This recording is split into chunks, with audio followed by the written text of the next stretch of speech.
Okay, calm down.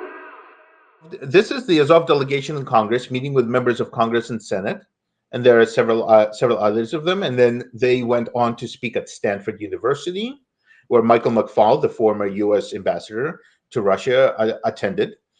And then if you go to the next one, this is the insane one. This was first published by Moss Robeson, who's a researcher on Twitter. He published it on Medium, and then he also tweeted this out. So if you could zoom in a little bit, okay. This is on the MSNBC on the bottom.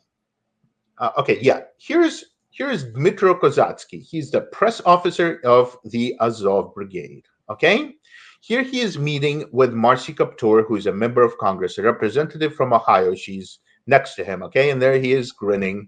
Okay, and if you scroll over a little bit, you'll see here he is on MSNBC being celebrated. Okay, on with Andrea Mitchell on MSNBC. Okay. At the time, this was last fall, okay? At the time this was happening, his Twitter was a Whitman sampler of neo-Nazism, okay? So you can go... A white man sampler, but sorry, couldn't help it, yeah. Huh? Couldn't help the joke, yeah. Uh-huh. Oh, totally. It'd be funny if it wasn't so scary. Right, yeah. So here he is with a shirt right there with a lion. That shirt is the insignia of a Waffen SS of a Ukrainian division for the Third Reich. They fought for Nazi Germany. They weren't particularly good at fighting, but where they excelled was war crimes, such as burning Polish villagers alive. And if you see the last several Nazis that have been kicked out of America, like a couple of them at least were involved with that group, okay, with that division. So then there is our hero with 1488. Again, 88 is for Heil Hitler. 14 is for the 14 words of white supremacy. It's also you can look it up, but it's a very, very, very common white supremacy symbol. Okay.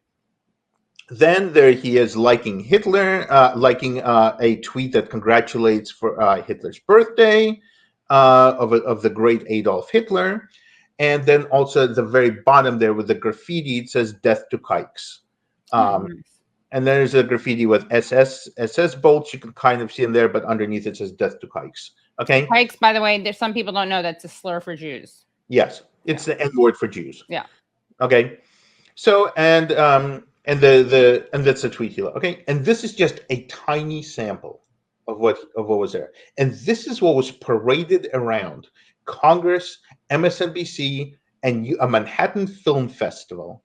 Okay, now I don't know if you remember, but a while ago, Congressman Matt Gaetz, got busted with a far right, they say Holocaust denier, bringing him to the State of the Union. Okay, and Gaetz said he didn't know anything about the guy's past. And okay, so a member of Congress brought a Holocaust denier to the State of the Union, and that was deemed important enough to result in an entire letter from the Anti-Defamation League about how dangerous this is, about just, I mean, and if you bring somebody to Congress, that is a mark of honor. That is a tremendous privilege. You're putting your seal of approval on them. So as you know, it is very dangerous when you do that to somebody who's a far right or Holocaust denier, etc. And you know, so what does it say when you have these people being Congress? And somehow I didn't see any complaints from Jewish organizations about this. This did not warrant an outcry. This did not warrant anything from the anti-Semitism task force in Congress, task force for combating anti-Semitism. This did not occasion alarm. So you're talking about, you know, a far right person from America versus people who are in a battle-hardened veterans of a neo-Nazi paramilitary that we're funding. Okay, you're talking about somebody whose Twitter is just filled with hatred. Okay, and he also had images of the KKK. I mean, just everything. And we open up the doors to these people. These people are our friends. So it's despicable to see, and it's despicable to see the lack of reaction from the anti-Semitism watchdogs, from the people who, you know, from members of Congress and others who say they're here to fight anti-Semitism, and then you see that this strange discrepancy and it's a bit alarming. At least I think it's I think it's important to call out anti-Semitism wherever you see it. And what did you think of that New York Times article? Nazi symbols on Ukraine's front lines highlight thorny issue of history. The New York Times did not one but three articles in the span of like a week, 10 days, okay, about neo-Nazis leading an incursion into Russia, and the neo-Nazi symbols being prolific. The most standout thing in that article was that a spokesman for the Anti-Defamation League talked about there was a Ukrainian soldier who got caught with a patch, and the patch had a Totenkopf, the death head symbol, okay, a popular neo-Nazi symbol, and the patch itself was for a neo-Nazi, for a far-right band. The Southern Poverty Law Center considers it hate music. Okay, so this is a band it's called Death in June. It was named after the Night of the Long Knives, which is a Nazi event in which the Nazi Party purged itself. It's a band that very much is problematic, to say the least, okay? And the ADL, I want to make sure I'm quoting them. I can show it. Hold on one second. Yeah, but I want to make sure you show exactly what they said. Hold on. The patch in the photograph sets the Totenkopf atop a Ukrainian flag with the small number 6 below. That patch is the official merchandise of Death in June, a British neo-folk band that the Southern Poverty Law Center has said produces hate speech that exploits themes and images of fascism and Nazism. The Anti-Defamation League considers the Totenkopf a common hate symbol, but Jake Hyman, a spokesman for the group, said it was impossible to, quote, make an inference about the wearer or the Ukrainian army, end quote, based on the patch. Quote, the image, while offensive, is that of a musical band, end quote, Mr. Hyman said. Yeah. And here's even better. The band now uses the photograph posted by the Ukrainian military to market the Totenkopf patch. So this is when you see how this is real. This feeds anti-Semitism. This feeds hatred. Okay, right. When we okay this, they then take it and run with it. And the ADL has a long history of going after Spotify, for example. They have attacked Spotify for being lax in spreading hate music and allowing hate music to proliferate. They have also gone after Amazon and others for, allowing Nazi merchandise and neo-Nazi merchandise, for having very easy rules, one to say, of just, you can get pretty much anything.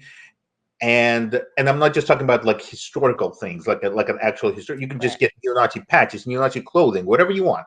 Okay, and the ADL has been at the forefront of just of making sure people know about this. They have a database and everything.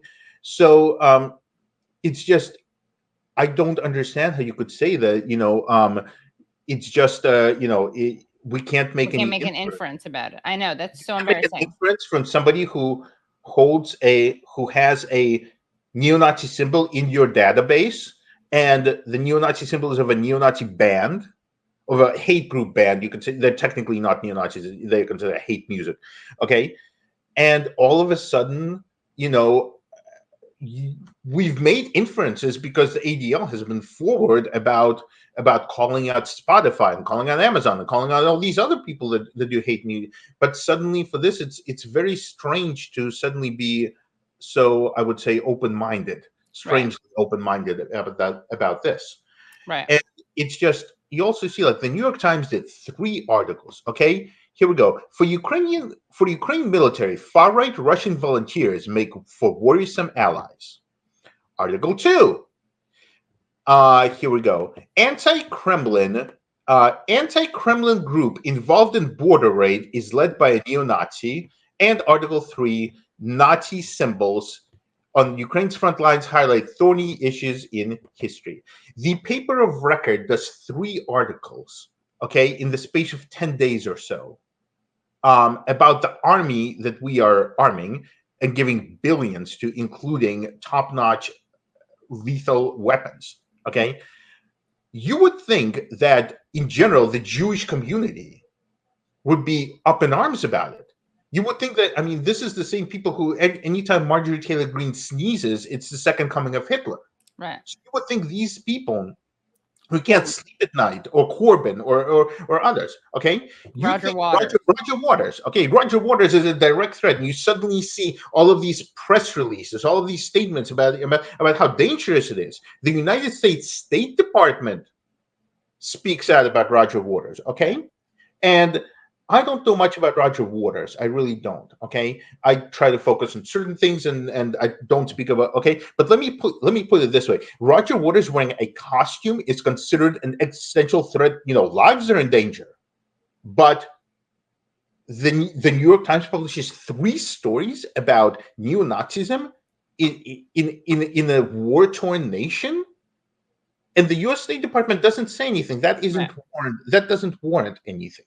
Right. Okay, that is just, to me, it's just insane. It's playing games with this.